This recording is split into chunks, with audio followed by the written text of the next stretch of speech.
NAB case کے بعد بحریہ ٹاؤن کی چلتی مارکیٹ رک گئی۔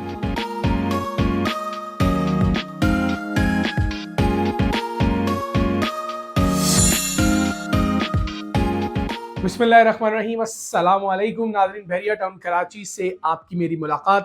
ہو رہی ہے آج ایک دفعہ پھر۔ ناظرین، نیب کیس کے بعد بحریہ ٹاؤن کی چلتی مارکیٹ رک گئی، یہ ہے ہمارا تھمبنیل، اور جو تھمبنیل ہے حقیقت بھی بالکل اس کے ساتھ ساتھ ہی چل رہی ہے۔ ناظرین، پچھلے جو 2.5 مہینے گزرے، یا آپ کہہ لیجئے اکتوبر سے آپ 15 جنوری تک کی اگر ہم بات کریں یا 20 جنوری تک کی بات کریں تو کم و بیش 3 مہینے بنتے ہیں۔ بڑی بہترین مارکیٹ رہی، وہ مومنٹم واپس آیا جو تھوڑا سا خراب ہو چکا تھا بحریہ ٹاؤن کراچی کے سرمایہ کاروں کو لے کر، مطلب جو ایک ٹرینڈ تھا یا جو ایک تاثر ہے کہ بھئی یہاں کی قیمتیں اوپر نہیں جانے والی۔ طرح طرح کی باتیں جو ہیں وہ ہمارے کمنٹس میں آتی ہیں، پھر واٹس ایپ پہ لوگ رابطہ کرتے ہیں، لیکن اچھی بات یہ ہوئی کہ پچھلے 3 مہینوں میں ایک کام یہ ہوا کہ لوگوں کو پتہ چل گیا کہ بھائی جس قیمتوں پر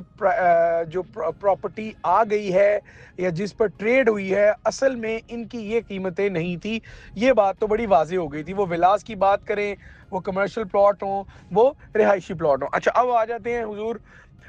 بحریہ ٹاؤن کراچی کی قیمتوں کو ایک دم سے جو ایک بوسٹ لگا تھا، وہ بوسٹ کیوں اب نہ لگ سکا ایک دم سے؟ مارکیٹ کو جو ہے وہ ٹینجیبل انویسٹمنٹ ہے، ٹینجیبل پراپرٹی ہے، پھر بھی وہ ذرا سلو ہو گئی ہے، سٹاپ ہو گئی ہیں پرائسز۔ اچھا، اب اس میں معاملہ کچھ یوں ہے، میں آپ کو بتا دیتا ہوں ویورز، دیکھیں بحریہ ٹاؤن کراچی کا جو معاملہ ہے وہ کافی لمبے عرصے سے ہی کیسز کی زد میں رہا ہے۔ ملک صاحب کے اوپر کیس آتا ہے، بحریہ ٹاؤن کراچی اسٹیٹ افیکٹ ہوتا ہے، اور طرح طرح کی باتیں ہوتی ہیں، اس سے یہ کوئی ڈھکی چکی بات ہے نہیں۔ اب آ جاتے ہیں کہ نیب کی جو پریس ریلیز آئی اس میں ملک صاحب کو انہوں نے نامزد کیا، اور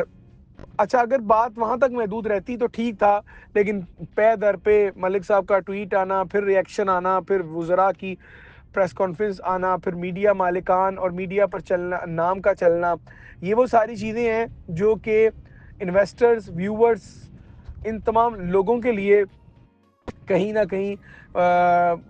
خوف کا باعث بنتی ہے۔ حالانکہ ڈرنے کی بات نہیں ہے، میں بار بار یہ کہہ رہا ہوں کہ خوف زدہ ہونے کی بات نہیں ہے۔ بحریہ ٹاؤن کے کراچی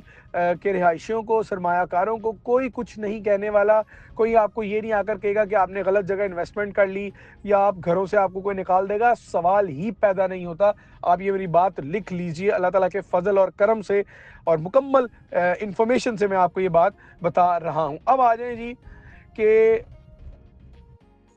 مارکیٹ رک گئی ہے، کیا یہ درست بات ہے؟ بالکل درست بات ہے، اس میں ذرا بھی ایگزیجریٹ نہیں ہے، ذرا بھی کوئی ایسی بات نہیں ہے جو میں ہٹ کر بات کر رہا ہوں۔ نیب کے کیس سے بحریہ ٹاؤن کی چلتی مارکیٹ رک گئی ہے، درست۔ اب رک گئی کا مطلب میں نے کہیں یہ نہیں کہا، یا نہ میں کہنے جا رہا ہوں کہ جی مارکیٹ ایک قیمتیں اب نیچے آئیں گی۔ ہاں، میں ایک چیز دیکھ رہا ہوں کہ لوگ جو ہیں وہ جو پائپ لائن میں کسٹمر تھے اب وہ ہولڈ آن کر رہے ہیں، اور ہولڈ آن وہ اس لیے کر رہے ہیں کہ جی اگین ان کی عمر بھر کی جمع پونجی، ان کو لگتا ہے کہ یار ابھی جو ہے وہ ان پرائسز، یعنی جو پراپرٹی ہم لے رہے ہیں کہیں اس کا تنازع نہ آ جائے۔ تو اگر میں آپ کو یہ آنیسٹی سے بتا رہا ہوں کہ بھائی قیمتیں سٹاپ لگا ہے، تو میں آپ کو یہ بھی بتا رہا ہوں کہ آپ نے اگر 1000 گز کا پلاٹ لیا ہے، آپ نے اگر 75 گز کا پلاٹ لیا، آپ نے اگر چھوٹا ولا لیا ہے، بڑا ولا لیا ہے، کوئی گھبرانے کی بات نہیں ہے۔ اچھی بات یہ ہے کہ وہ لوگ جو ہمارے پاس پائپ لائن میں تھے انہوں نے یہ انڈرسٹینڈ کر لیا ہے کہ ہم اس سینیریو سے 3-4 بار گزر چکے ہیں کہ نیب کبھی کچھ کہتا ہے، کبھی ملک صاحب پر کوئی بات آ جاتی ہے، لیکن پہلے دن سے آپ تک میں آپ لوگوں کو چیلنج کر رہا ہوں کہ اب تک کوئی ایک شخص یہ بتا دے کہ کیس لگنے سے بحریہ ٹاؤن میں رہنے والوں کو، ان کی سرمایہ کاری کو نقصان پہنچا ہو یا ان کی خرید و فروخت پر کوئی پابندی کسی طرح کی لگی ہو، ایسی کوئی بات کبھی بھی نہیں ہوئی۔ 2014 سے 24 کا عرصہ آپ کے سامنے ہے، آپ اس کو دیکھ سکتے ہیں۔ یہ پوری صورتحال ہے جس کی آگاہی میں نے آپ کو دی ہے۔ ہاں جی، اب آ جائیں کہ قیمتوں کا احوال کیا ہے۔ قیمتوں کا احوال کچھ یوں ہے کہ جو پلاٹ کی پرائسز ہیں وہ شیکی ہیں، جو بڑھ رہی تھی اب وہ نہیں بڑھ رہی، یا یہ کہہ لیجئے کہ جو مارکیٹ بالکل نیچے چلی گئی تھی اور ریسٹور کر رہی تھی، وہ ریسٹوریشن کا جو عمل ہے وہ رک چکا ہے، پرائسز کا اوپر جانا اب وہ سٹاپ ہو گیا ہے، اس میں کوئی ڈکی چھپی بات نہیں ہے۔ اور پھر میں آپ کو ایک اور بات بتا دیتا ہوں کہ جو جس طرح کے یہ والے معاملات ہیں کنسٹرکشن والے، ہاں گھروں پہ تعمیر کا سلسلہ جاری ہے، وہ کسٹمر جو ہمارے دوستوں کے پاس اپنے گھروں کی تعمیرات کے لیے آ رہے تھے وہ برقرار ہیں اپنے گھروں کے لیے۔ اور میں نے آپ کو پہلے کہا تھا کہ 2025 میں ایک بیٹر وے میں آپ کو کنسٹرکشن نظر آئے گی ریزیڈینشل پارٹ پہ، یعنی 2023 کے اینڈ اور 24 کی، یعنی 1.5 سال کی کنسٹرکشن، اور پھر جو 25 میں ایوریجلی ہونی ہے، تو آپ کو اس سال میں 2.5 سال کی کنسٹرکشن جو نہیں ہو پائی تھی کسی بھی وجہ سے، وہ آپ کو اب ہوتی نظر آئے گی بیریا ٹاؤن کراچی میں۔ آپ پریسنٹ 6 چلے جائیں، 16 چلے جائیں، پریسنٹ 34، ایون 32 میں 8 گھر بن چکے ہیں، ہم نے اپنی آنکھوں سے دیکھے ہیں، بلکہ انشاءاللہ ہم آنے والے دنوں میں مکمل تفصیلی ویلاگ بھی کریں گے پریسنٹ 32 پر، اس کی ڈیولپمنٹ پر، پریسنٹ 30 پر، اور ان تمام چیزوں پر۔ اب رہی بات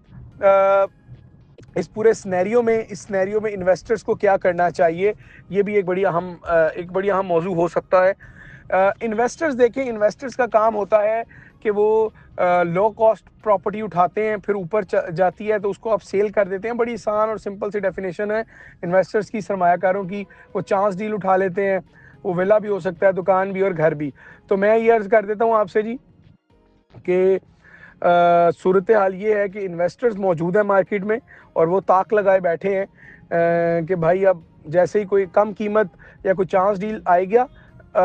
ولا پلاٹ، تو وہ اٹھا لیں گے۔ البتہ اچھی بات ایک اور ہے کہ جو اوورسیز ہیں ان کو بھی پورا معاملہ پتہ ہے، جتنے بھی اوورسیز بھائی ہیں ہمارے، بہنیں ہیں، جہاں سے وہ دیکھ رہے ہیں، اصل معاملہ پتہ ہے کہ یہ جو سختیاں ہیں اس کی بنیاد کیا ہے، خبر کیا ہے، یا ٹارگٹ کیا ہے۔ تو یہ اللہ تعالیٰ کا بڑا شکر ہے کہ دیکھنے والے اتنے سمجھدار ہیں کہ ان کو یہ پتہ ہے کہ کس چیز کے اگینسٹ یہ سارے مسئلے مسائل ہیں۔ یہ بڑی خاص بات ہے۔ باقی جو ایگزیکٹ صورتحال ہے وہ میں نے آپ کو بتا دی ہے کہ اس کیس کے آنے سے یقیناً چیزوں میں تھوڑا بہت رد و بدل آیا ہے، لوگ سوچ رہے ہیں، لیکن سرمایہ کار اور خریدنے والے، گھر بنانے والے، وہ اسی طرح موجود ہیں۔ البتہ یہ ہے کہ پہلے وہ جس طرح فوراً فیصلہ کر رہے تھے، اب وہ تھوڑا ٹائم لے رہے ہیں، اور یقیناً ان کا ٹائم لینا بنتا بھی ہے کہ ان کے پیسے ہیں، اور وہ ایک اپنے عمر بھر کے پیسے، اپنے بچوں کا مستقبل کے پیسے وہ کسی پراپرٹی میں لگائیں گے، تو سوچنا بالکل جائز ہے اور مناسب بھی ہے۔ یہ تھی ناظرین آج کی ہماری ویڈیو، اجازت دیں، اللہ حافظ۔